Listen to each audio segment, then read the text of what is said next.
Kung mapanood mo tong video na to, pwede ba kita maging supporter kahit wala akong maibibigay sa'yo, kahit naka-injector lang ako at di ako marunong mag-edit. Gusto ko lang maranasan ang pakiramdam ng may humahanga sa bawat video na ina-upload. Sobrang saya kasi pag nakikita mo na may sumusuporta sa'yo kahit na simple ng mga ginagawa mo.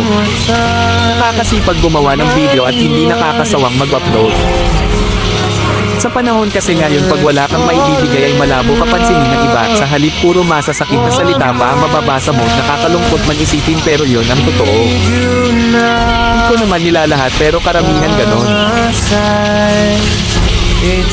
Ang hirap kasi pag walang talent, pag di ka gwapo, maganda o sikat na kilalang tao.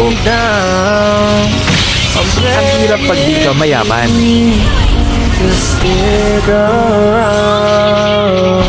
Okay lang sa akin basta lagi lang akong gagawa ng video kahit wala pang pumansin. Ang mahalaga lang sa akin ay yung mga alala pagdating ng panahon na mababalikan mo.